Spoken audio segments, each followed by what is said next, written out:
We're going to change the oil on the old Duramax today. We're going to use Doc's Diesel's filters. First thing we'll do is we'll pop the hood, open the oil fill cap.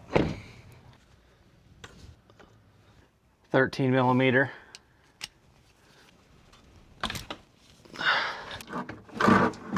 There we go. And I'm gonna make a mess. Go grab a rag. I'm making a mess because the wind started blowing. Imagine that. A neighbor girl killed her first buck. Went and looked at that. Oil plug, and we gotta pull the filter off.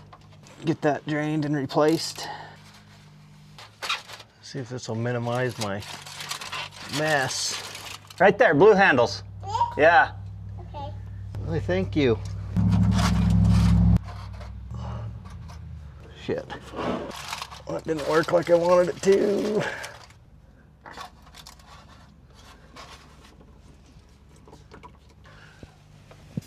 Doc's Diesel oil filter. We're gonna write the date on the back of this.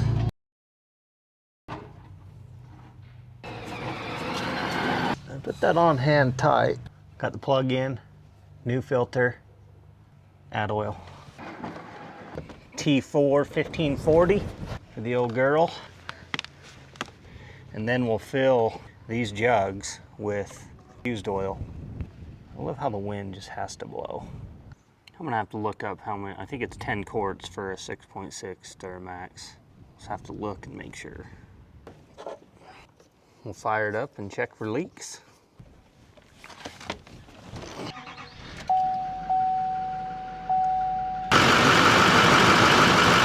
Let it idle for a minute. Check the oil.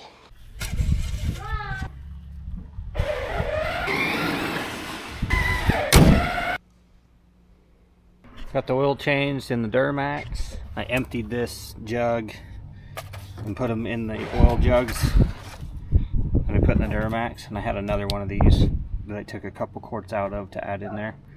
I used motor oil for the bar on my chainsaw.